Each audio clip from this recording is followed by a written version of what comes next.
자, 그러면 루터의 활동 내용을 볼게요. 루터는 이제 처음부터 카톨릭을 부정하려고 했던 건 아니었어요. 예, 그 자신도 이제 카톨릭 사제였고요. 최대한 카톨릭 교리를 지키려고 했지만, 이제, 그 기독교, 그러니까 카톨릭들과 논쟁을 하면서, 교회와 논쟁을 하면서, 종전의 카톨릭 교리를 그대로 유지하고는 자신의 주장이 먹혀들지 않는다는 걸 알게 된 거야. 그래가지고, 이 카톨릭을 이제 부정하고, 새로운 교회를, 루터파를 조직하는 방향으로 나가게 되죠. 그 과정을 보면요. 그 당시 이제 나이프리치 내농쟁이라는 그 논쟁이 있어요. 그 나이프 대농쟁이 뭐냐면, 그 당시 이제 루터가 그 라이프니치에서 그 카톨릭 측의 교회 측의 에크의 추궁을 받게 돼요. 그래서 이 에크의 추궁을 받으니까 루터는 이 정통적 교리를 인정하면서 자기 입장을 옹호할 수 없다는 것을 깨닫게 되죠.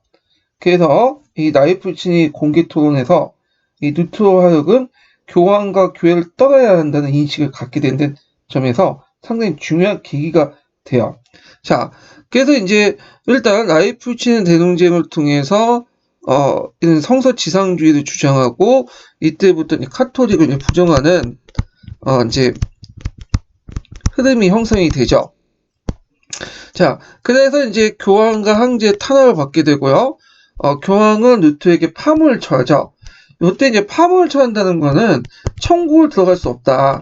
칠성사를 해줄 수 없다. 뿐만 아니라 그 당시에 파문을 한 것은 이 루터를 죽여도 법적인 책임을 지지 않겠다. 안 묻겠다. 이런 뜻이야. 자, 그래서 이제 그 당시 보름스 국회를 이제 소집해서 황제가 법적 권리, 이 루터의 법적 권리를 박탈을 하고요. 그러니까 루터를 좋아하는 사람도 있겠지만 루터를 되게 싫어하는 사람도 많겠죠. 그래갖고 이제 루터는 도망 다니기 시작해요. 이때 작생공의 보호를 받게 돼.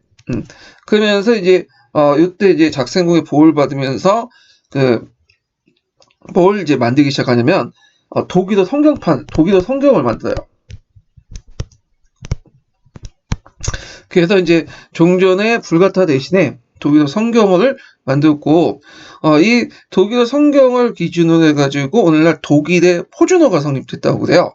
이 독일 같은 경우에는 수많은 영방 국가들로 형성된 국가이기 때문에 오랫동안 분열돼 있었잖아요.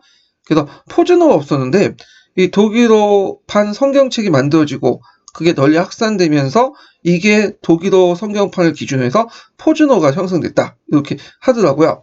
자, 하여튼 신교도 제후들의 지원을 아래 이 루터파가 조직이 됐다. 그래서 루터파는 이제 태생부터 이런 권력, 그러니까 이제 정치 권력의 어떤 비호화에서 받았기 때문에 비호화에서 조직됐기 때문에 국가 권력과 서로 연결돼 있어요. 이 루터파 자체가. 자, 그러면 루터의 주장을 보죠. 보통 종교개혁가들은 공통된 주장이지만 신앙의 근거는 오직 뭐다? 성서다. 성서 제일주의를 내세요. 그러니까 예전에 카톨릭들이 이제 성서 외에 다른 뭐냐면 간행, 전승이라고 하죠. 예, 전승에 입각해가지고 했던 걸 부정하고 오직 성서에 명시되어 있지 않는 것들은 다 부정하죠. 대표적인 게 뭐 연옥이라는 개념, 그 다음에 칠성사를 받아야지만 뭐 구원을 받을 수 있다 이런 개념들은 원래 오리지널 성서에는 없는 거예요. 자, 이런 성서 제의주의는 그 당시 카톨릭 교회의 부정을 나가고 그 다음 면벌부 판매 비판을 하게 되고요. 그 다음에 이제 모든 사람이 평등하다 이렇게 이제 주장을 해요. 물론 이제 이 사람이 루터가 주장한 모든 사람이 평등하다는 것은 현실적 평등을 얘기하는 게 아니에요. 네, 이거는 모두 뭐냐면 영적인 평등을 얘기한 거죠. 그러니까 이제 여기 영적인 평등은 성직자 교환과 그다음 군주와 농민 간의 어떤 상하 관계가 있었어. 신앙적 평등 신앙적 평등에서. 근데 이제 영적인 평등이라는 것은 이런 신학적인 어떤 차별관계, 영적 신분과 세속적 신분의 차별관계를 떠나서 모든 사람이 하나님 앞에서는 영적 신분이든 세속적 신분이든 다 평등한 거다. 이렇게 이제 주장을 하죠. 그러다 보니까 농민들은 영적 신분이 평등하다라는 것에 그래서 평등의 방점을 찍죠. 그러다 보니까 그러면 귀족과도 평등하다 그런 식으로 생각을 한 것 같아요. 그래서 농민들은 이제 이런 그 기독교 교리를 수용하는데 이때 기독교 교리라는 것은 그 뉴토파 교리죠. 뉴토파 교리를 대거 수용을 했고 그리고 이것이 나중에 농민 전쟁에 영향을 줘요. 물론 이제 농민들이 약간 착각을 한 거 있죠. 왜냐면 루터가 얘기한 영적인 평등은 세속적 평등하고 다른 거죠. 아까 얘기했죠. 영적 신분과 세속적 신분의 어떤 종교적 평등을 얘기하는 건데 여기에서 그 농민들은 평등을 현실적 평등으로 본 거야. 귀족들과 우리는 평등하다. 근데 우리는 귀족들의 착취를 받고 있다. 당연히 대항할 수밖에 없고 그리고 루터도 우리를 지지할 거라 생각했는데 시간이 지나서 루터가 이제 자신을 배신하고 귀족 편을 드니까 그에 대한 어떤 분노 이런 것들이 치솟게 되고 결국에는 누토교를 받았던 많은 누토교를 수용했던 많은 농민들이 누토교를 버리고 다시 카톨릭으로 회귀하게 되죠. 이건 뒤에 좀 얘기하고요. 자, 그 다음에 신과 인간의 직접적인 내면적인 확립, 약간 신비주의 성격인데 교회를 거치지 않고 교회의 성사나 대사를 거치지 않고 직접 신과 소통하는 그러니까 이제 교회를 거치지 않고도 예수, 천국, 불신, 지옥 할 수 있는 그런 것들을 이제 강조를 하죠. 그래서 보통 믿음 외에도 선행을 통해서 구원을 받는다 이렇게 주장하잖아 카톨릭에서는. 그래서 이걸 부정해. 선행은 구원의 근거를 금지한다. 그래서 당연히 대사도 금지했겠죠. 예. 그래서 이런 것들 이제 있고 그래서 이제 성인이나 성모 숭배 같은 미신적 행위를 또 간주하고요.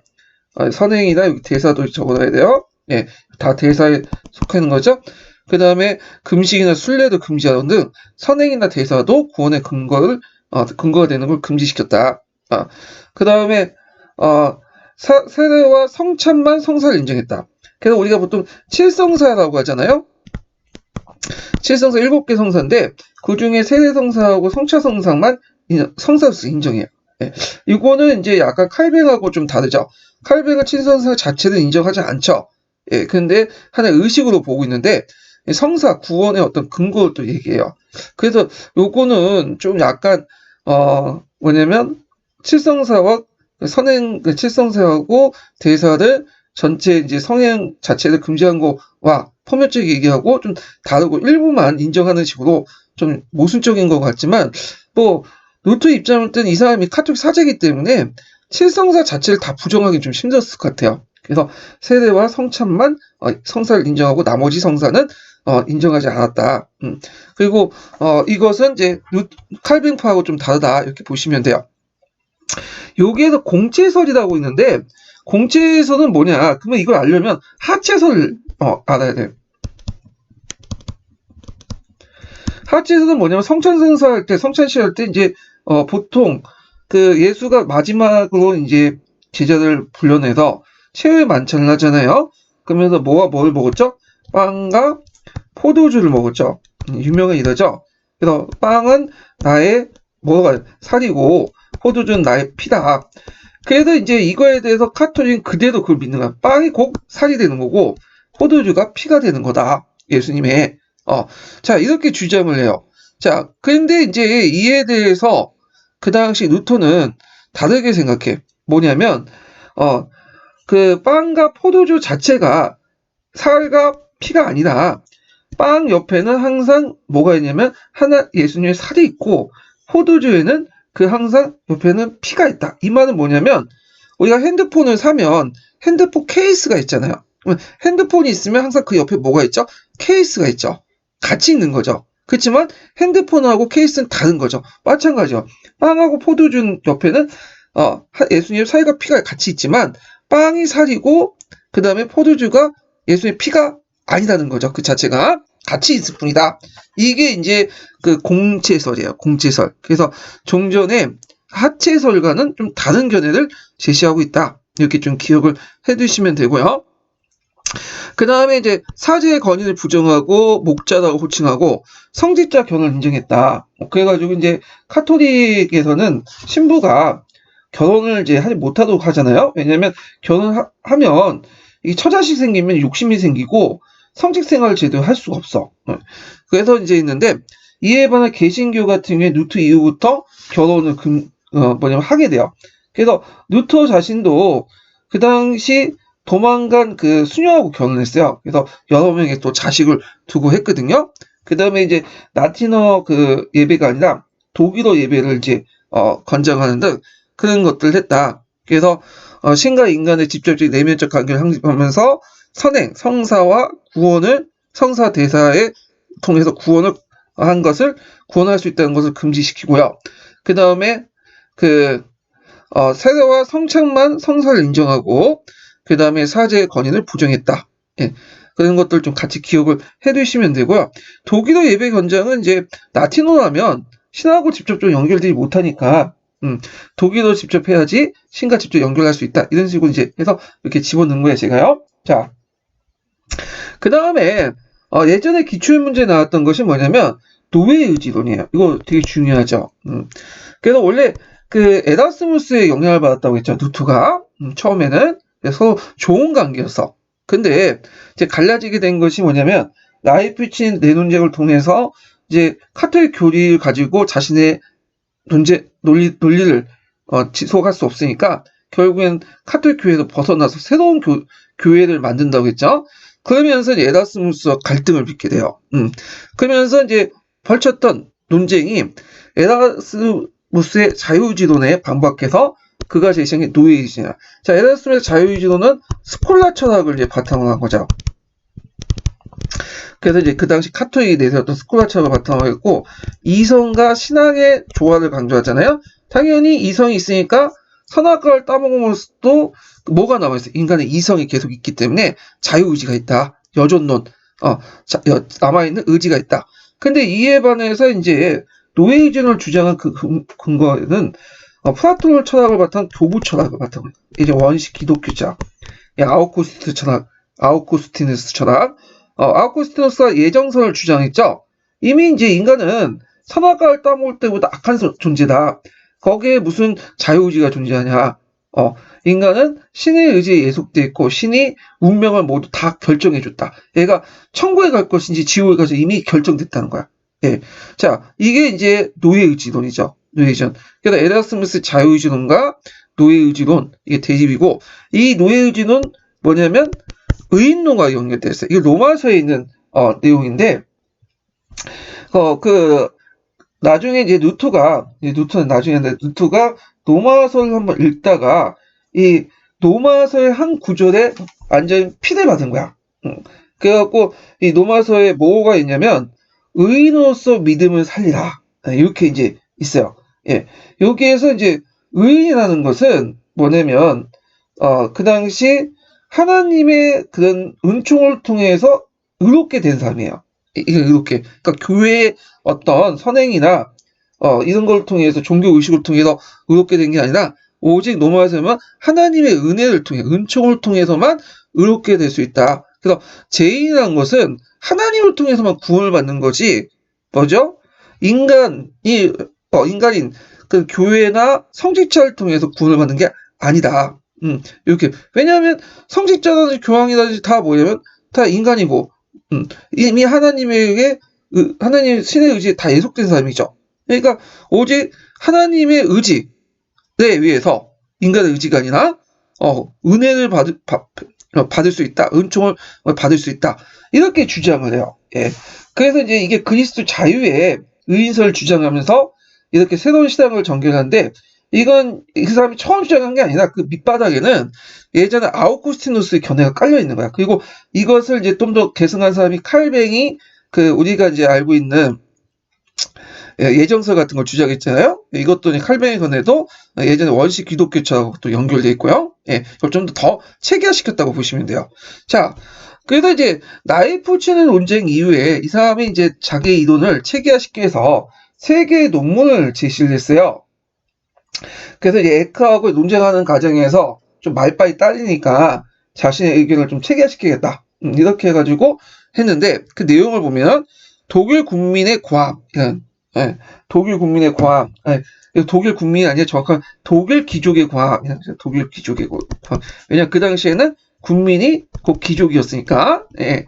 그래서 이제 성직은 반드시 신성한 것이 아니다. 그래서 이거는 영적인 신분과 세속적인 신분은 상하관계가 있는 게 아니라 서로 뭐냐면 평등한 관계다. 일반인 신자들도 성직자 똑같다. 그래서 이걸 모든 사람이 다 사제가 될 수 있다. 이게 무슨 사제주의죠? 그렇죠. 만인 사제주의 이런 것들 주장하고 그래서 기족층의 교회 개혁 프로그램에게 프로그램을 제시했다. 이때 기존의 독일 귀족들 연방 군주들에게 프로그램을 제시했다. 이런 것들이죠. 자, 그다음에 교황의 바벨론 유수. 그래서 교황과 성사제도를 공격하고 이 성사제도는 칠성사죠. 이것만 받아야지 믿음뿐만 아니라 이걸 통해 구원받을 수 있다고 하죠. 미사를 비판하고. 근데 이제 아까 얘기한 좀 약간 모순점인 게 영세 성사하고 성체 성사만 두 개 성사는 또 인정해요. 그 다음에 그리스도의 자유에서 이제 아까 주장한 의인서를 제시했죠. 의인서가 관련된 내용은 제가 그 밑에 주 1013번에 적어놨어요. 의인을 믿음으로 살리라. 로마서에 있는데 이때 의인이라는 것은 신으로부터 은총을 받은 사람, 예정된 사람이라는 뜻이에요. 예. 그래서 인간이 구원을 주는 게 아니라 신이 구원을 준다. 아까 얘기한 것처럼 되게 중요한 개념이죠. 자, 그 다음에 이제 아까 얘기했죠. 성서를 독일어로 번역했죠. 루터는 작생공의 보호하에서 신약 성서를 독일어로 번역을 했고요. 이것이 나중에 이제 근데 독일어의 발전에 크게 공을 했다. 성경 보급과 함께. 그리고 기독교를 내면화시키고 그 다음에 국가주의 색채를 강화시켰다. 아까 지금 이제 루터교 자체가 작센 선제와 같이 어떤 국가 권력, 연방국주의의 어떤 보호하에 들어가 있기 때문에 이제 이런 국가주의 성격이 상당히 강하다. 이렇게 좀 기억을 해두시면 돼요. 그래서 루터의 독일어로 번역됐고 기독교를 보다 내면한 동시에 그 당시 그 국가주의 성격이 강한데 또 일조화시켰다. 이렇게 이제 보시면 되고요. 자, 그 다음에 독일 농민전쟁을 볼게요. 이것도 이제 예전에 기출문제 나왔던 거죠. 자, 배경을 볼게요. 민중적 이단 및 경건운동 토양. 그래서 그 당시 종교생활, 형제당. 그래서 이런 그런 민중적인 어떤 경공운동을 주도했던, 그러니까, 그 당시, 평신도 교회 조직을 주도했던 공동생활 형제당. 공동생활 형제당. 말 잘못했어요. 자, 이런 것들 바탕을 했고, 그리고 에라스무스나 루터도 거기에 큰 영향을 받았다고 해요. 예. 자, 계기를 보면 출세기 때 부정기한 부역에 대한 농민의 봉기. 이게 왜 일어나냐면 그 당시에 농민들은 중세 농민들 아직 이때까지 중세의 어떤 잔재가 좀 있었으니까 농민들에게 좀 제후들이 여러 가지 부역을 일시켰어. 부역을. 그래서 스툴링 백령에 속한 총락에서 이 봉기가 일어났는데 왜 일어났냐면 이 부역 때문에 추수작업 때 바쁜 예성 농민들에게 백작 부인이 눈치도 없이 실을 갚는 데 사용한 달팽이 집을 수집하고 이런 부정기 부역을 가한 거야. 그러니까 이제 농민들이 격분해가 봉기를 일으키죠. 그래서 이제 그 당시 오보시베펜 지방에서 농민구이 구성이 되면서 들고 일어났죠. 예. 자, 이들의 주장 내용이 예전에 기출문제 나왔어요. 그래서 이제 극단적 복음주의, 복귀, 그래서 원시 기독교 어떤 철학, 이런 것들 복귀, 이거가 연결됐죠. 그래서 극단적 복음주의 복귀, 기독교의 공산주의 주장. 그래서, 창세기에 나와 있는 원래 하나님의 뜻대로 가자. 그래서 이제 이렇게 이제 주장하죠. 그래서 모든 사람들이 다 평등한 하나님 원래 뜻대로 가자. 그래서 신합회의 만인평등을 주장했고요. 자, 요것은 이제 예전에 기출문제였다. 이것이 루터로부터 비판을 받았어요. 아까 말한 것처럼 루터가 얘기하는 그 평등이라는 거는 영적인 평등, 종교적 평등이에요. 어떤 세속적 평등이 아니라 실질적 평등이 아니라. 예. 그래서 루터가 처음에는 이들이 자신의 주장을 받아들여서 했다니까 처음에 호의적이었어. 근데 나중에는 어떻게 해요? 부정적이죠. 그래, 부정적으로 있고 뒤에 좀 얘기를 할게요. 그 다음에 그 당시에 이제 중부와 서남부 독일 농민들 반봉건 상대를 시작해서 그들의 요구를 볼게요. 그들의 요구가 이제 잘 반영된 것이 뭐냐면 그 밑에 농민강령 12기조예요. 매빙기 12기조라고 하죠. 예, 이건 좀 이따 살펴볼 텐데, 자, 농노자 교회에서 폐지 요구, 영주의 자의적인 사법권 제한, 지대이나 공동체 소속 토지 재산의 한수, 자의적인 상속세 부과 폐지, 성직자의 종교 집회 선출. 자, 요거 한 두세 가지 외워두실 필요가 있어요. 예전에 농민전쟁과 관련돼서 문제가 나왔기 때문에 시험 문제에 나올 수가 있겠죠. 예. 그래서 그 밑에 매빙계 12개조 내용들 요거와 관련돼 갖고 쭉 있으니까 한번 쭉 읽어보세요.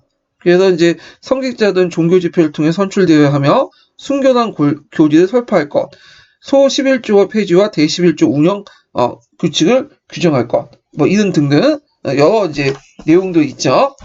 자, 근데 이제 한계는 이런 주장들이 그 당시 이제 신교 구파크에 입각한 기득권 집단의 정당성을 폐지 못하고 영주를 배제한 정치적 대안을 찾지 못했다. 그러니까 신교와 구교파의 어떤 기득권자들이 원래 가지고 있었던 이런 정당성을 폐지하는 보다는 기존의 그들의 기득권을 인정하는 아래서 자신의 주장했던 거고, 새로운 권력을 대체할 수 있는 만한 정치적인 어떤 능력이나 대안 제시 능력이 없었다. 이렇게 보시면 되겠죠. 결국에는 이제 제후들의 군대에 의해서 진압이 돼요. 그래서 대규모 희생 후에 제후들에 의해서 진압이 되고요. 그래서 이제 여기에서 이제 농민전쟁 관계에서 좀 표를 보면요. 자, 일단은 교황과 황제에서 이제 손 먹고, 그다음 독일 제후, 이 당시 독일 제후는 프로테스탄트죠. 예. 그래서 누트교를 받았던 그 신교 제후들이죠. 그들 간에 한판 붙은 게 슈마카르테 전쟁이고요. 또 한편으로는 독일 제후와 예전에 한편에 독일 농민들이 싸워요. 예, 그래서 농민 전쟁이 일어나고 루터는 처음에는 독일 농민들의 호의적이었다가 나중에 독일 제후 편을 하죠. 그래서 농민을 비난하고 제후를 지지하죠.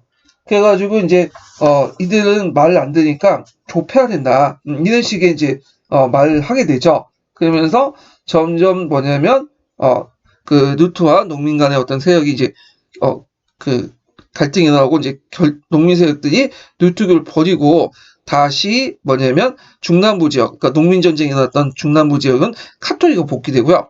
루트교는 독일에서 어디에만 자냐 북부와 세력만 북부 지역만 한정돼서 이제 확산돼요. 그래서 지금도 그렇지만 독일에 가보시면 우리 이제 전라도 경상도처럼 남부와 북부 간의 어떤 문화적 종교적 차이가 너무 커요. 그래서 북부 같은 경우에는 주로 개신교 어떤 그 문화가 발달됐죠. 누트교 중심에. 근데 남부는 카톨릭 중심의 문화가 발달됐어. 이것이 나중에 19세기 때 그 독일이 통일하는 과정에서 약간 이것도 불거져 나오죠. 독일이 이제 포리스를 중심하니까 개신교, 누트교인데 이에 반해서 남부 지역에 이제 독일 연방 국가들은 카톨릭 믿고 있거든요. 예. 그래서 나중에 통일한 후에도 이런 남부 지역의 카톨릭 세력들을 좀 억압하기 위해서 여러 가지 정책을 이제 펴게 되죠. 비스마르크가 문화투쟁이라고 하는. 근데 물론 실패했지만 이런 것들이 이미 이제 농민전쟁 때부터 시작됐다고 보시면 돼요. 이런 농민전쟁 결과로부터. 자, 그러면 이제 이때 이제 그 루터는 초기에 농민을 지지했지만 농민들이 가게에 제후를 지지하기 시작했고 그 당시 루터는 농민층의 지지를 상실했다. 이렇게 좀 기억을 해두시면 되고 그 과정에 독일 남부 지역이 카톨릭 해결했다. 예. 자, 그래서 이제 루터가 한 유명한 말 있죠. 미친 개를 죽이지 않으면 안 되는 거와 마찬가지로 이 개를 떼눕히지 않으면 뭐야? 모든 지역이 이제 물려 죽을 것이다. 그러니까 개에 비유했죠, 농민들을. 그 다음에 토마스 무초라는 사람이 있어요. 이 제세례파인데 제세례파는 이제 뭐냐면 어릴 때 받은 세례는 의식 없는 상태에서 받은 세례이기 때문에 무의미하다. 그래서 나중에 커서 세례를 다시 받아야 된다. 이렇게 주장을 하는 사람들이에요. 이 제세례파 같은 경우에는 좀 뒤에 얘기하겠지만 여러 이제 그 당시에 좀 약간 사회 질서를 좀 약간 무너뜨리는 그런 주장들 많이 하거든요.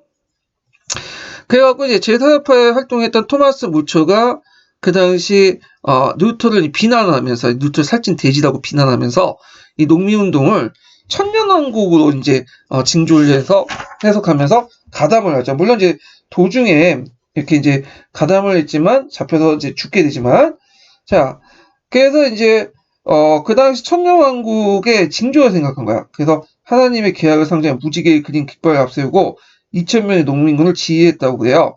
천년왕국이라는 것은 요한계시록 이후에 예수님이 죽고 나서 나타난 새로운 왕국? 그렇게 이제 보시면 돼요. 기독교 어떤 이상적인 왕국이라고 보시면 돼요. 자, 그러면 누투파의 공인 과정을 좀 볼게요.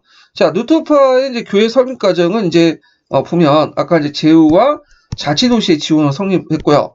그때 누투파에 지지하는 제후들 사이에 동맹이 형성되죠. 이게 슈마카트 동맹이에요. 그리고 이제 카톨릭에 지지하는 황제와 싸움이 일어나. 이것이 이제 슈마카트 전쟁이거든요. 자, 그래가지고 이때 이제 어떤 말이 생기냐면 이때 카톨릭을 이제 그러니까 새로운 그 교회를 만들어서 카톨릭에 저항하는 사람들이라는 의미로 프로테스탄트라는 의미의 말이 이때 생기는 거죠. 이 프로테스탄트는 카톨릭에 저항하는 그런 신교 제후 세력들을 이제 처음에 지칭했던 말이에요. 나중에 이제 신교들 의미하지만 결국에는 이제 아우쿠스부르크 화해를 통해서 이제 서로 타협을 했는데 요거 이제 중요하죠. 내용 볼게요. 일단 누투파를 공인하죠. 누투파를 공인해서 제후와 자치도시 중에 종교 선택권을 부여한다. 근데 여기 주의할 건 종교 선택이라는 것은 하나의 왕국의 하나의 종교를 내세요. 예, 하나의 왕국의 하나의 왕국이라 하나의 종교가 뭐냐면 그 지배자의 종교가 그 시민들도 그걸 따라야 된다는 거야. 지배자가 선택한 종교를 무조건 따라야 된다. 그래서 신교도 제후들이 누투파를 선택했으면 그 시민들은 누투파를 믿어야 되고, 그 다음에 카톨릭 제후가 카톨릭을 선택했으면 카톨릭을 믿어야 되겠죠, 시민은. 예. 그러니까 개인의 자유를 인정하지 않아요, 종교전. 그래서 칼뱅파의 제사파는 인정받지 못했고 오직 누투파만 인정받았다. 개인의 종교가 인정받게 된 것은 나중에 이제 30년 전쟁 때 베스트팔렌 조약 때 이후에요. 자, 그래서 이제 의미는 아까 얘기했던 카톨릭의 하나의 교회에서 유럽 내에서 하나의 교회에서 교황의 지배를 받지 않는 카톨릭의 지배를 받지 않는 새로운 종교가 등장하는데 이게 신교고요. 이들을 뭐라고 하냐? 저항하는 자에서 프로테스탄트로 인정받았다. 이렇게 이제 보시면 될 것 같아요. 그다음에 그 외에도 그 당시 이제 신교들이 강제로 점검했던 교회 재산을 신교의 기독권을 인정했고요. 이게 나중에 이제 또 30년 전이 배경이 돼요. 이건 좀 뒤에 얘기하겠지만. 자, 그 다음에 성직자 제후가 누투파의 경우에는 영지는 교황이 관리하고요. 예. 그리고 누투파 영토에서는 카톨릭 교회의 사법권 행사를 금지시켰다. 타협 보셨다고 보시면 돼요. 그래서 성직자 제후가 누투파의 경우에는 영지는 교황이 관리하고 성직자 자체는 누토가 되고요. 예. 그 다음에 누투파 영토에서는 교회 어떤 카톨릭의 사법권, 교회 재판권이죠. 행사 금지있고 등등인데 요거까지는 뭐 굳이 기억을 해야 될지 모르겠지만 하여튼 제가 찾은 자료에서 그게 있으니까 좀 기억을 해주시고요. 자, 그 의의는 기독교 역사상 신앙 문제를 제후 개인의 독단에 의해서 결정되고 그 다음에 정치적 우월성의 주장을 기한다. 그러니까 정치가 종교를 지배하는 그리고 하나의 종교, 하나의 왕국의 하나의 종교란 원칙에 입각해서 지배자가 선택한 종교가 뭐냐면 그 밑에 시민들도 선택하는 그런 가정을 걷게 되죠.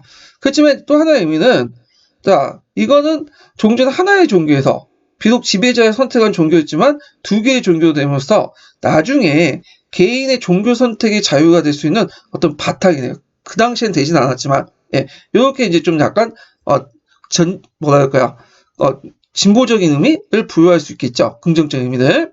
자, 그 결과 신의 대리인의 권한을 부여하는 군주의 권력을 강화했고요. 왜냐하면 이제 종교보다는 정치가 우위고 정치가 종교를 선택하게 되죠. 절대주의 체제에 의한 이데올을 제시했다. 그래서 아까 이제 하나의 왕국에는 하나의 정치, 이 하나의 왕국엔 하나의 종교 이렇게 선택하게 되고 그 종교를 지배자가 이제 선택을 하면서 세속 통치자가 교회 수장을 겸임하는 그런 것들을 이제 하게 되었다. 자, 그런 것들 이제 보시면 되고요. 원래 슈마카트 전쟁에서 이제 여러 가지 한계가 있어요. 일단 그 비슷한 시기에 있었던 농민 전쟁에서 농민층의 지지를 상실되고 국교도 넘어가게 되고요. 그 다음에 북방 인문주의자들의 어떤 지지를 받지 못했다는 거. 예. 자, 하여튼, 그 당시 루토파는 북부 독일이나, 아까 좀 북부 독일이나 남부 독일은 다 나가겠죠?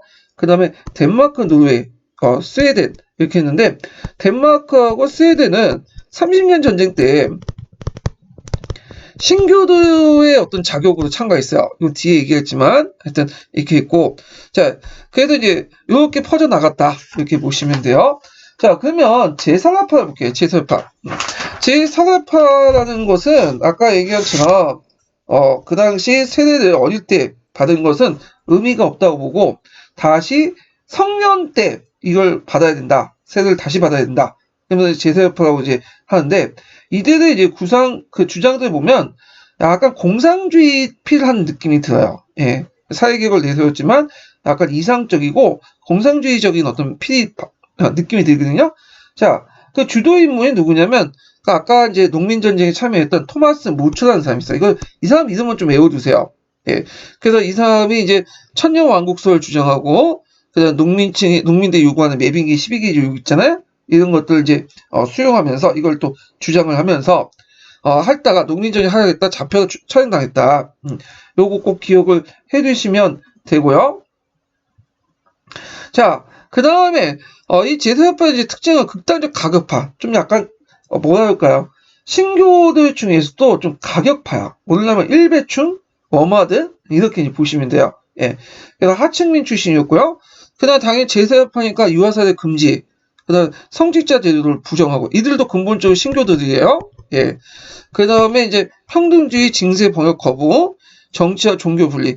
요거는 이제 루터파하고 좀 다르죠.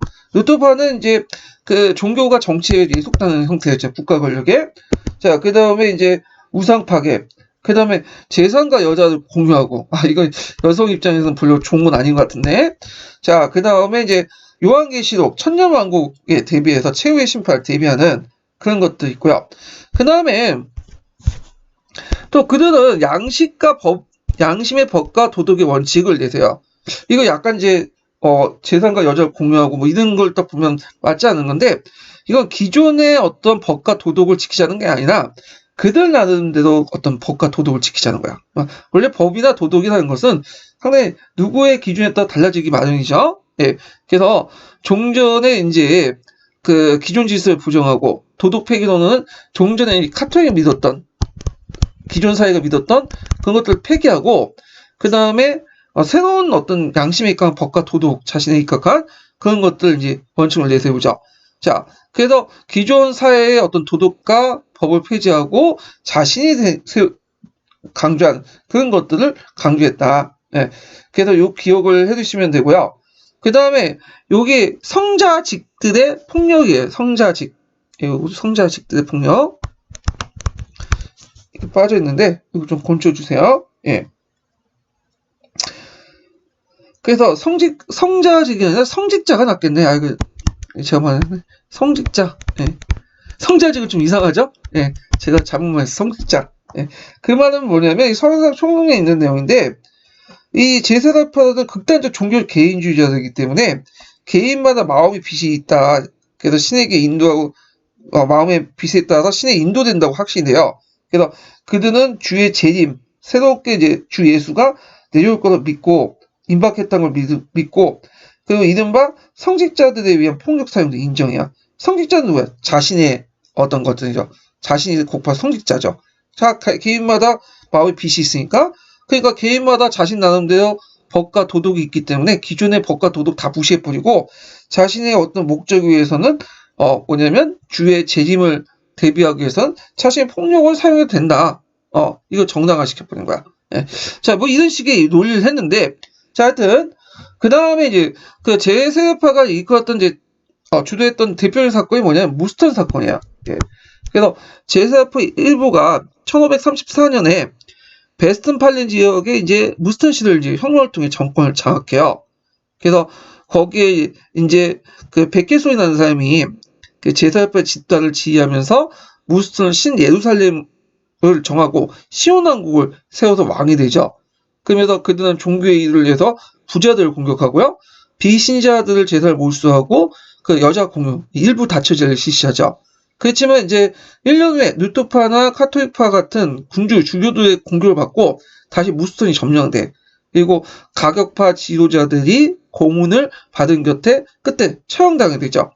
자, 제4회파는 종교적이고 가격뿐만 아니라 되게 위협적인 사회세력이 등장했고, 그리고 자신의 어떤 양심에 따라 폭력도 정당화시킬 수 있기 때문에 되게 전 독일 지역에 어떤 심한 탄압을 받게 돼요.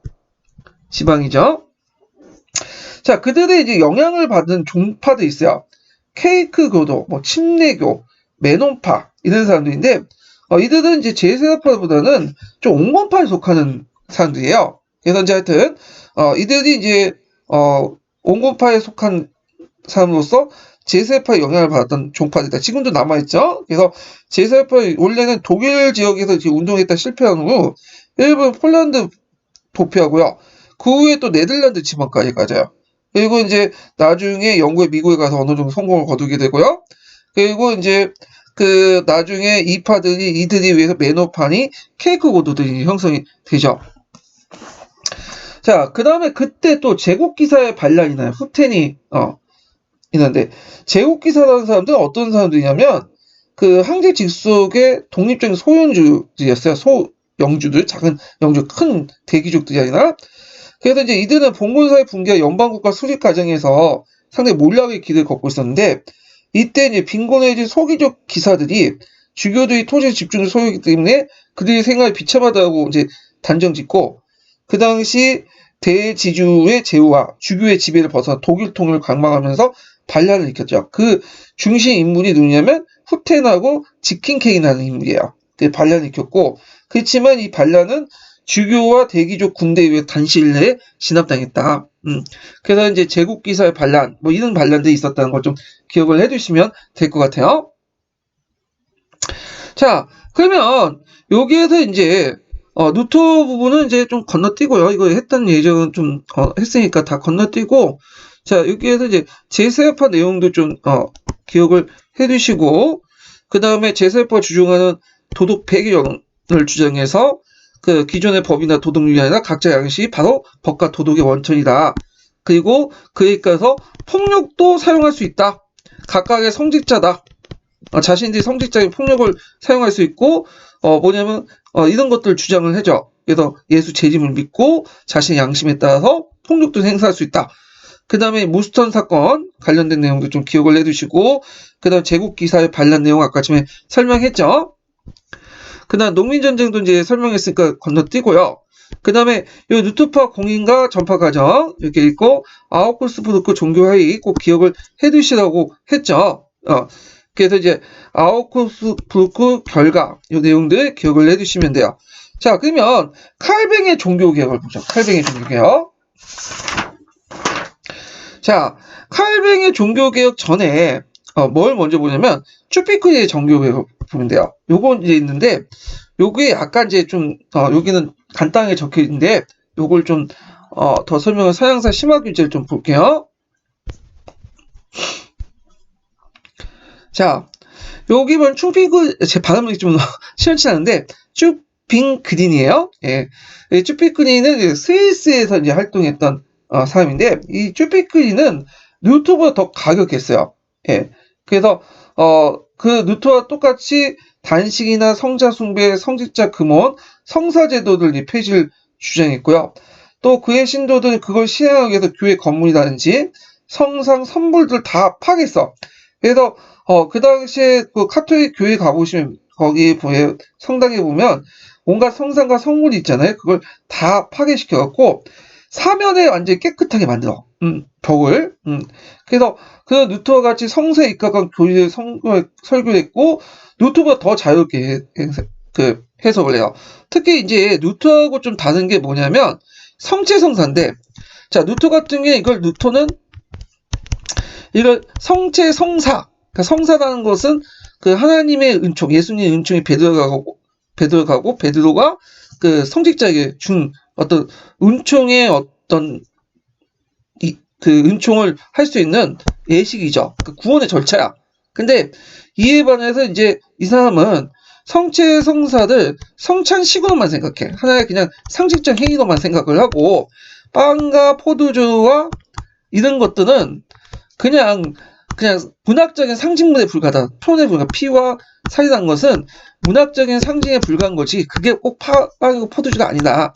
그러니까 우리가 존재하는 공채설. 그러니까 빵과 포도주 옆에는 살과 피가 같이 있다. 그리고 하채설.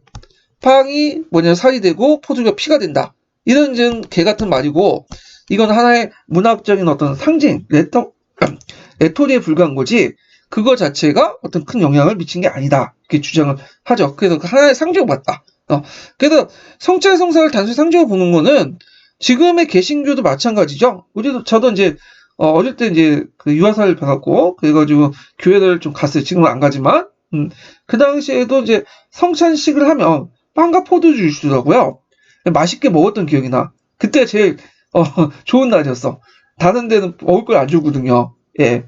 자, 하여튼 이 개혁 내용 좀 기억을 해두시고, 루트와 비슷하지만 성체성상 부분에서는 좀 다르다. 또 루트보다 더 가격하고 성경을 더 자유롭게 해석했다. 예. 쭈빼크는 이제 루트와 마찬 에라스무스의 영향을 받았고요. 이 사람은 카톨릭을 이제 독립을 해서 쭈이에 이제 개혁을 시작했고, 이것을 스위스 전체로 확산하는 계기가 돼요. 그래서 나중에 카톨릭을 신봉한 농촌 지역 5개 카톤은 이제 스위스에서 나눈 주 단위예요. 이게 행정 단위예요. 카톨과 그 전쟁 중에 사망을 하죠. 예.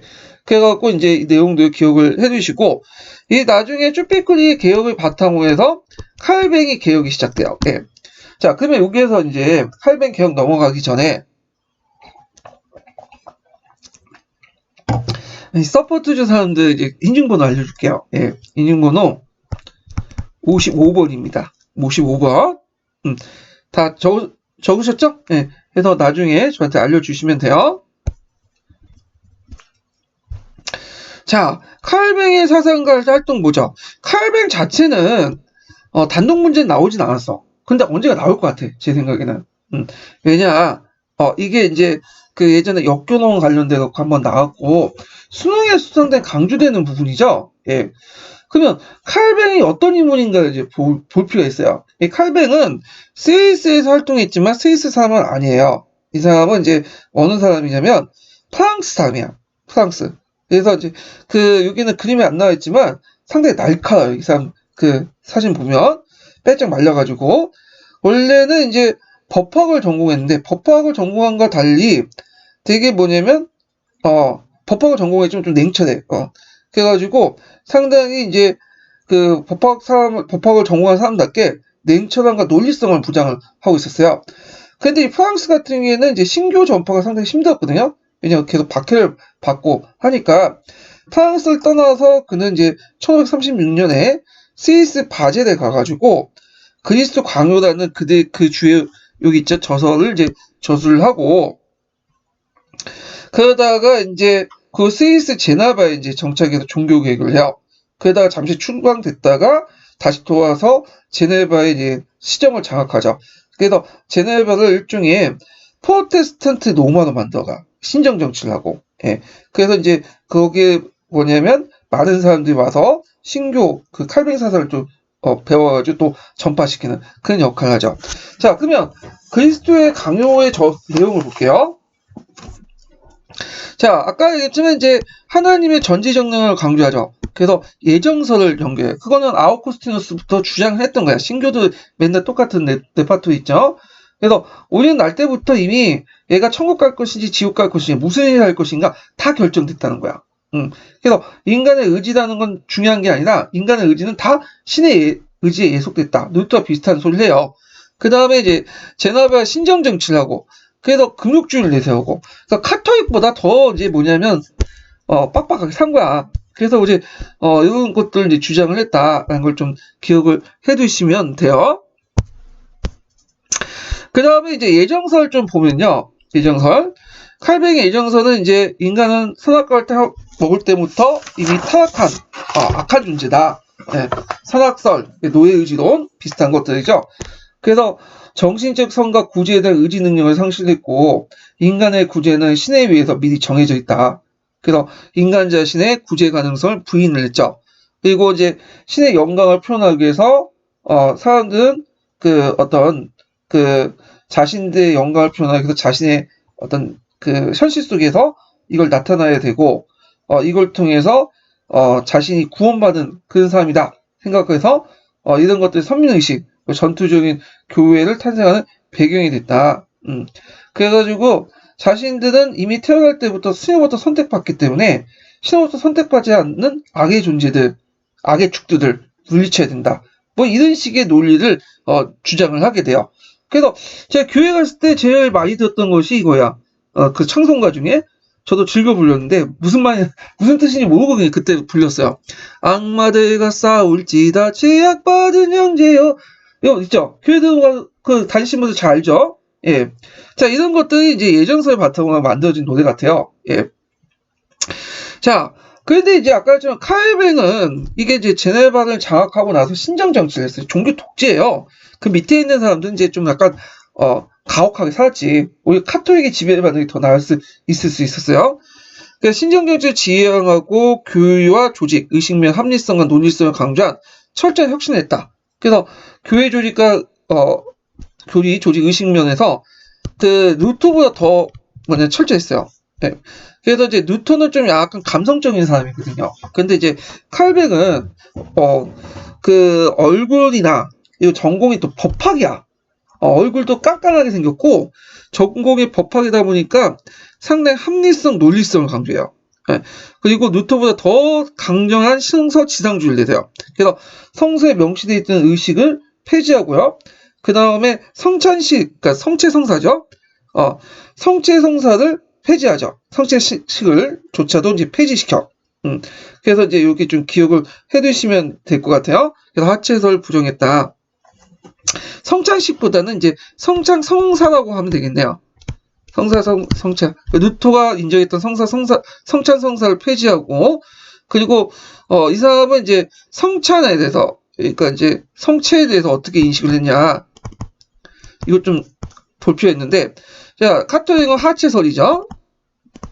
그 다음에 뉴턴은 뭐라고 했어? 공체설이죠. 그 다음에 쭈삐꾸니는 그냥 상징에 불과하다. 근데 이 사람은 성령 임재설을 주장해요. 좀 약간 생소한데 우리가 이제 성부, 성자, 성령이라고 하잖아요. 그러니까 성부, 성자, 그러니까 성자라는 건 하는 인간의 육체를 통해서 태어난 거잖아.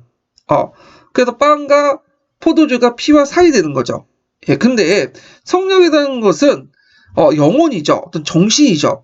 그러니까 육체가 아니잖아요. 그러니까 이제 빵과 포도주 자체가 그 예수님의 피와 땀, 그 피와 살이 아니라 그 빵과 포도주에 뭐가 이제 정신 성령이 임재됐다. 이런 식으로 이제 해설을 해. 그래서 종전의 이제 카톨릭의 하체설이나 루터의 공체설, 그 다음에 쭈삐꾸의 상징으로 봤던 것과 다른 견해를 성령 임재설을 주장했다. 예. 그리고 이제 성체성사를 폐지시키고 일종의 의식적인 행위, 상식적인 행위로만 생각했다. 아니, 이 성체성사를 폐지시키고 성찬을 통해서 성령 임재설을 바탕으로 이런 성찬식을 행했다. 이렇게 보시면 돼요. 그래서 성찬식 폐지보다는 성체성사를 폐지했다. 이렇게 이제 기억을 해두셔야 될 것 같아요. 이렇게. 그 다음 교회 조직을 통해 이제 확립해서 신자들의 일상생활을 통제하고요. 지금의 뭐하고 비슷하냐면 신천지 있죠? 신천지하고 좀 비슷한 것 같아. 예, 좀 하는 꼴이 지금. 예. 그 다음에 이제 선교사들 파견해서 제나바를 이제 그 당 신정정치 중심지를 신교 중심지로 부각을 시켰다. 그래서 이제 여기를 프로테스탄트 로마라고 했죠. 그리고 이걸 바탕으로 해가지고 칼뱅파가 이제 유럽 전역으로 확대돼 나가요.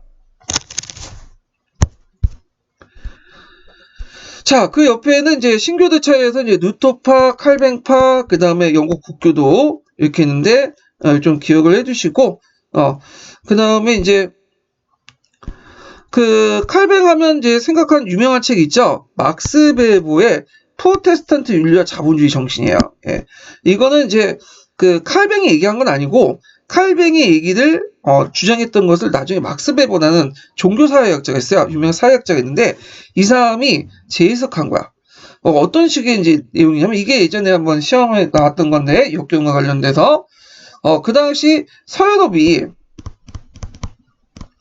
자본주의가 발전됐었잖아요. 예. 그래서 자본주의가 처음 나왔고 자본주의가 발전됐었는데 그 이유가 뭐냐? 그걸 막스 베버는 그 원인을 찾았어요. 어디에서? 종교에서. 그러니까 중국이나 이런 데서는 자본주의가 발전되지 않고 왜 거기 서유럽에서 발전됐냐? 그것은 이제 중국이 유교를 강조하기 때문에 체면 문제라고 하죠. 체면을 강조하죠, 유교에서는. 그래서 이제 체면을 강조하기 때문에 돈 번 것을 체면을 유지하는데 쓰기 때문에 돈의 어떤 자본의 축적이 아니다는 거야. 그래서 맨날 돈을 벌면 쓰고 그 문제점인데 프로테스탄트는 좀 다르게 이 사람들 이미 예정된 사람이죠. 천국 갈 것을. 그리고 이미 직업이 다 선택돼 있잖아. 그래서 하나님의 영광을 드러내기 위해서는 하나님이 주어진 하나님의 의지에 따라서 생활을 충실해야 될 거냐. 그러다 보니까 이 사람들은 체면보다 천국이 중요하기 때문에 자신의 어떤 삶을 위해서 집착해서 거기 체면을 위해서 돈을 쓰거나 그런 것을 하지 않는다는 거야. 그 돈을 축적을 해가지고 뭐죠? 나중에 이제 자본을 형성하고 이 자본을 나중에 사람들이 계속 이제 축적되면서 다른 곳에 투자하면서 자본주의가 발전됐다. 이런 식의 이제 논리를 낸 거죠. 그래가지고 제가 이제 이 관련돼 갖고 이제 그 2011년도에 역교동 관련된 문제가 있기 때문에 한번 그 분석 내용을 적어놨어요. 여기다가 한번 참조를 해주시고, 자, 그래서 이제 세속적 직업은 신호부터 주어진 것으로서 신분에 따라서 의무화되고, 그리고 신호부터 구제받은 학실 표지 그런 것들에 의해서 뭐냐면 그 자신이 어떤 것을 이제 그 신호부터 주어진 직업을 열심히 수행함으로써 신의 어떤 영광을 표현하는 거죠. 예를 들어 내가 이제 교사가 되는 것은 이미 나의 의지가 아니야. 하나님의 의지가 내 속에 내재됐기 때문이야. 그래서 내가 교회가 됐고 그것을 열심히 수행한다는 건 꼭 신의 의지를 열심히 수행하는 거죠. 신의 영광을 드러내는 작업이죠. 예. 그러면서 이제 근면하게 작업 노동을 종사하고 사치와 낭비를 배격하고요. 예. 그 다음에 생활 전체에 합리를 조직하고 등등. 그래서 재화 축적을 긍정하고 절약하면서 자본이 형성되면서 금욕적인 소비 억제로 지금은 현실의 삶이 중요한 게 아니죠. 죽은 후에 천국이 중요하죠. 그러다 보니까 현실의 부는 추측하고 이것이 자본주의의 원동력이 되었다. 뭐 이런 개 같은 소리를 하고 있는데 물론 지금은 상당히 비난을 받고 있어요. 그런 식으로 따지면 지금 한국이나 이제 일본, 중국 이런 나라에서는 자본주의 발달돼 있잖아. 오히려 이것보다 이제 더 그걸 어떻게 설명할 것이냐. 그래서 이거는 이 막스 베버의 주장은 좀 약간 서양 중심적인 어떤 사고 방식이 되게 내포돼 있어요. 그래서 오리엔탈리즘으로서 적용으로서 비판을 받고 있거든요. 그래서 이제 요거 이제 좀 비난을 받고 있는데, 자 이게 예전에 기출문제 나왔으니까 좀 같이 기억을 해두시고, 자 그러면 이제 여기 칼뱅파의 전파 과정을 볼게요. 이거 뭐 고등학교 정도의 내용이지만 볼게요. 자 칼뱅파는 서유럽 상공 시민층 사이도 주로 전파됐죠. 그리고 그 다음에 주로 대서양 지역에 있는데 상골 발달지, 시민의 빈번한 발생지로서 주로 이제 전파됐다. 그러면 왜 상공 시민층들에 의해서 전파됐냐? 프로테스탄트의 어떤 논리대로 자본 축적의 논리가 적용된 게 아니라 그 당시에 그 카톨릭에서 문제가 뭐냐면 축제가 많아요. 축제가. 그러니까 뭐 하면 기념일이 있고 축제일이 있고 뭐 세인트 축제일 무슨 등등등. 그러다 보니까 어떤 이제 문제점이 나면 축제를 하다 보니까 생산을 못해. 그러다 보니까 이제 있고 여러 가지 문제점이 나. 일할 시간이 없어. 근데 이제 이에 반해서 그 당시 그 신교들은 성세에 명시된 있는 내용에는 축제를 다 금지시키니까 어떻게 돼요? 그 시간에 생산 활동에 전념할 수 있어요. 그러다 보니까 이제 상공 시민층 입장을 때는 상당히 좋은 거야. 이게. 자, 일단 칼뱅파는 여러 지역으로 전파돼서 다르게 불려지게 되는데 잉글랜드는 청교도고요. 청교도 나중에 이제 설명하겠지만 이들은 원래 영국 국교회에 속했던 사람이에요. 그래서 이제 영국 국교에 속했다가 영국 국교도에 있는 카톨릭 의식을 청교도하게 프레티하자는 의미에서 이제 청교도하고 하고 나중에 영국 국교도 분리하는 분리하고자 하는 사람까지 합쳐갖고 청교도라고 했죠. 이건 나중에 좀 설명할 거예요. 그 다음에 스코틀랜드는 장로파라는 게 있어요. 장로파. 장로파는 그 밑에 있죠. 그래가지고 로스의 전도 사업을 통해서 이루어졌고, 그 다음 프랑스의 위그노. 예. 프랑스는 카톨릭 국가지만 남프랑스 일대에 위그노라는 그런 신교도 집단들이 있었고, 이들이 위해서 이제 나중에 위그노 전쟁 같은 것도 일어났죠. 그 다음에 네덜란드의 고이셴 이런 등등이 있었다. 이렇게 좀 기억을 해두시면 돼요. 예, 명칭 정도만. 자, 그러면 경기도 합격자 서브 노트 볼게요. 여기 뭐 했던 거 다 있으니까 이제 보시면 되는데, 일단 여기에서 볼 것이 뭐냐면 성서 지상주의, 교회 조직 확립, 장로제, 그 다음에 기독교 그리스도의 강요 내용도 있죠. 그래서 있고, 그 다음에 전파 과정 아까 좀 설명했고요. 자, 그 다음에 영국의 종교 개혁을 볼게요. 자, 영국의 종교 개혁은 대단히 세속적이야. 그 다음에 현실적 어떤 욕구에서 출발을 했죠. 자, 그 발달이 됐던 것은 헨리 8세 때요. 헨리 8세의 이혼 문제 때문에 한 거죠.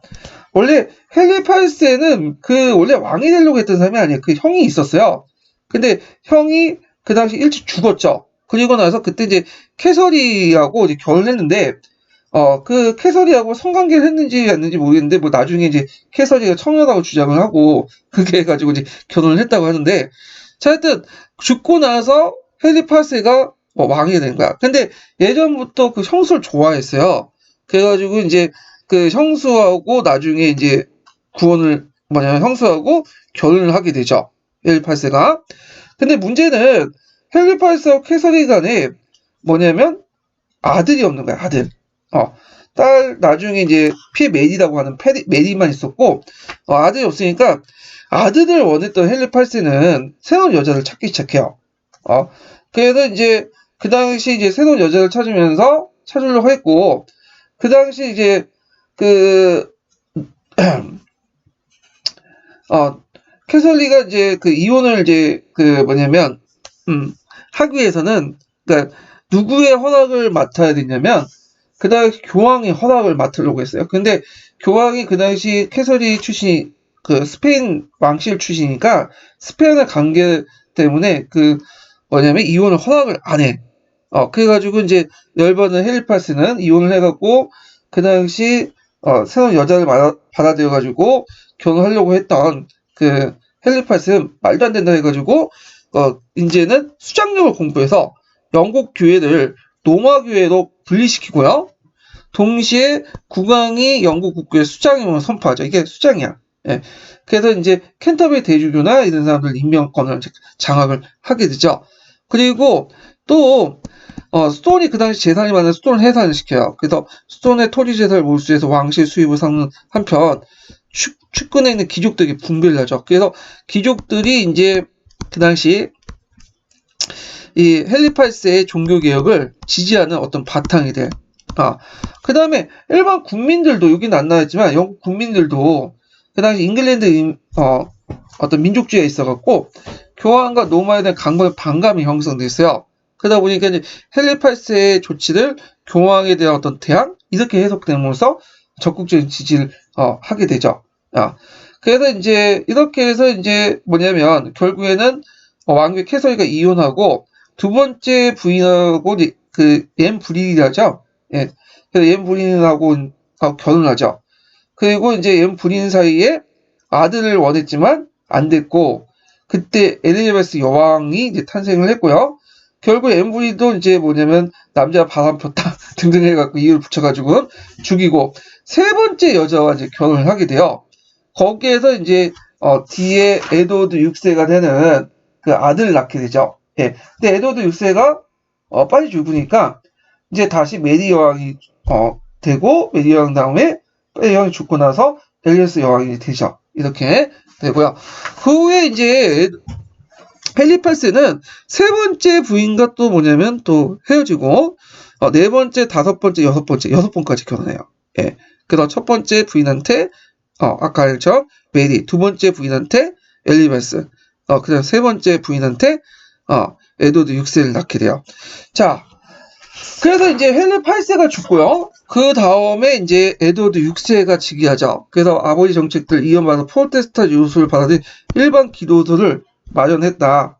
그래서 그 당시 이제 42개조 구성인데 영국 국교의 교리를 규정하고요. 신교파 교리를 채택했다. 근데 의식은 카톨릭적 요소가 있어요. 이게 약간 이제 문제가 있는데. 근데 에드워드 6세는 신교도 정책을 추진할 만큼 오래 살지 못했어요. 금방 죽었죠, 어릴 때. 그래서 그의 누나였던, 이복 누나였던 메리 투더가, 피의 메리라고 하죠. 즉위하게 되는데, 이 사람은 일단은, 필립 2세와 결혼하죠. 반대에 불구하고 필립 2세하고, 그 당시 스페인의 필립 2세하고 결혼을 해요. 이 필립 2세보다 나이가 10살 연상이라고 이제 보고 있는 현상인데, 원래 지금처럼 이제 왜 결혼했냐면, 메리 투더가 이제 필립 2세하고 결혼할 때, 메리 투더가 그 오늘날 뽀샤시라고 하죠. 뽀샤시한 그 사진을, 그림을 보내놨어요. 그래서 필립 2세가 그것만 보고 메리 투더가 상당히 예쁠 거라 생각해서 오케이 하면서 결혼했다고 그래요. 근데 막상 영국에 갔더니 메리 투더가 자기보다 나이가 10살이나 많고 너무 얼굴이 못생긴 거야. 그래갖고 하룻밤 자지도 않고 그냥 도망쳐 나왔다고요. 그리고 나서 이제 메리 투더가 필립 2세에게 사랑한다. 빨리 와라. 그럼에도 불구하고 그 이후로 한 번도 안 봤다고요. 그러니까 실제 결혼이라고 볼 수는 없어요. 예. 자, 하여튼 그 당시 메리 투더는 또 자기 어머니가 캐서리가 카톨릭이기 때문에 되게 카톨릭 신앙을 받아들였어. 그래서 이제 카톨릭 복귀를 하려고 했고, 그 당시 카톨릭에 대한 반발이 많았고, 영국 국교의 대다수였던 국민들의 반발을 불러일으켰고요. 그 과정에서 이제 많은 반대자들을 종교적 문제로 사용을 시켰죠. 그래서 피의 메리라는 악명을 이제 얻게 돼요. 그리고 메리 투더가 죽고 나서 이제 메리 투더의 이복 동생이었던 세 번째 부인한테 태어난 엘리자스 1세가 이제 되죠. 자, 엘리자스 1세는 그 통일령을 공포하죠. 영국 국교에 주의약한 통일령을 공포하고, 그리고 이제 39개주를 지정해서 프로테스탄트 신앙 내용을 채택하고요. 그 다음에 여기에서 이제 내용을 보면 되게 이제 39개조 내용을 보면 일단은 교리는 온건적인 칼뱅 교리예요. 칼뱅파 교리예요. 근데 이제 의식은 카톨릭적 요소야. 그래갖고 칠성사를 인정해. 이게 좀 약간 이상하죠? 왜냐면 카톨릭에서는 칠성사를 인정하지만 신교도에서는 칠성사를 인정 안 하거든요. 근데 이걸 인정해요. 예. 그래서 약간 이제 짱뽕인 거죠. 그러다 보니까 그 안에서 영국 국교에 대해서 이게 무슨 신교도냐, 이게 카톨릭 비슷하지 않냐. 그래서 국교도 내에서 카톨릭 요소를 청결하게 하자. 그래서 나왔던 것이 이제 뭐냐면 청교도야. 자, 그래서 이제 결과 영국 국교회는 프로테스탄트 중에 제일 카톨릭에 가까운 편이고, 카톨릭의 부활 운동이 전개된 한편 청교도는 신교도뿐만에 적지 않았다. 그래서 그 영국 국교에서 좀 카톨릭 요소를 좀 강한 파가 있어. 고파 교회가 있어. 그들이 카톨릭 교회 부활 운동을 전개했고, 그의 반대쪽으로 이제 영국 국교의 좌파, 그러니까 그 청교도 의식을 떨쳐내자는 청교도에게 상당히 불만을 갖게 됐다. 이렇게 보시면 돼요. 청교도들은 형식적으로 영국 국교에 속했어요. 예, 그게 이제 독립하게 된 것은 언제냐면 나중에 명예혁명 이후에요. 그러니까 우리가 이제 청교도를 마치 처음부터 영국 국교대와 다른 종자처럼 이렇게 보고 있는데, 처음에는 영국 국교도에 속했던 한 파벌이에요. 예, 그런데 이것이 나중에 이제 커지면서 영국 국교회, 정통 국교에 대립을 하게 되고, 결국에는 명예혁명 이후에는 분리돼 나갔죠. 이렇게 보시면 돼요. 근데 엘리자베스 1세 같은 경우에는 종교적 간용이 좀 강했어요. 간용을 베풀어갖고 카톨릭 교도들도 대놓고 공적인 자리에서 자기 신앙을 내세우지 않은 이상은 그냥 개인적인 차원에서 그냥 몰래 믿는 거는 그냥 눈 감아주고 그랬어. 예. 그래서 그렇게 특별하게 카톨릭의 반발을 불러일으키지 않았어요. 그렇지만 일단은 형식적으로는 영국 국교회주의를 내세웠다. 이렇게 좀 기억을 해두시면 될 것 같아요. 근데 어떤 책에서는 엘리자베스 1세가 수장령을 공표했다 내용이 있는데, 이게 교과서에 있어요? 그러면 이게 틀릴까요? 맞을까요? 우리가 헨리 8세가 수장령을 공포했잖아요? 그러니까 이제 엘리자베스 1세가 이제 수장령 공포는 틀린 걸로 생각을 하는데, 맞아요. 왜냐면, 여기는 안 나와있지만, 헨리 8세 때 수장령 공포하고 나서, 메리 투더 때 다시 카톨릭 쪽으로 해갖고 넘어가서 교황 쪽으로 들어갔죠. 교회 권한이. 그러다가 엘리자베스 1세가 즉위하면서, 자기 아버지가 했던 수장령을 다시 한번 공포한 거야. 이게 확인시켜주는 거죠. 제2차 수장령을 공포하고 나서, 그리고 나서 이제 통일령을 공포한 거야. 그러니까, 엘리자베스 1세가 또 수장령, 헨리 8세 수장령, 둘 다 공포를 했어요. 예. 자, 그래서 이제 이런 내용들 기억을 해두시면 될 것 같아요. 자, 그러면 그 영국의 종교개혁의 특징을 한번 좀 정리를 해볼게요. 특징을. 제가 여기. 자, 일단 교회에 대한 반감, 그 다음 잉글랜드의 어떤 민족의식의 각성, 이런 것들을 이용해서 투도 왕가가 절대 왕족을 이용했다. 그래서 하나의 왕국과 하나의 종교, 이걸 강조하면서 카톨릭 대신에 그 당시 영국 국교회를 확립함으로써 영국 국교회를 왕권에 예속시키면서 국민들의 지지를 받았죠. 민족주의에 따라서 이걸 이제 절대 왕정에 강하게 이용했죠. 근데 이제 아까 얘기했지만 신앙면에 상당히 불철저했다는 거야. 교리는 칼뱅파 교리인데 의식은 뭐예요? 천교 카톨릭 요소가 많아. 특히 이제 칠성사 같은 것들. 그러면서 나중에 이제 영국 국교도내에서 그거에 대한 불만을 가지고 있는 좀 더 이런 칼뱅파적 요소가 강한 청교도들의 불만을 강했고요. 그 다음에 여기는 앞에서 이제 서두에도 언급한 것처럼 종교적인 어떤 측면도 있겠지만 대부분 정치적이나 경제적, 세속적 요인이 강했다. 시작부터 이제 캐서리의 이혼 문제 때문에 시작된 거 아니에요? 예, 그리고 시작하는 과정에서 돈 욕심이 앞서가고 이제 교회와 수도원 재산을 뺏고 왕과 귀족들이 분배하고 그리고 이런 것을 이제 뭐냐면 공명으로써 이렇게 카톨릭의 복귀를 막으려고 했던 거 아니에요. 예, 자 이런 것들과 이제 같이 기억을 해두시면 될 것 같아요. 자, 그 다음에 아이고. 그 카톨릭 교회 가요. 그러니까 반동적 종교개혁이다 또 하죠. 요 부분은 다음 시간에 할게요. 예. 오늘 이제 수고하셨고요. 다음 시간에 뵙겠습니다.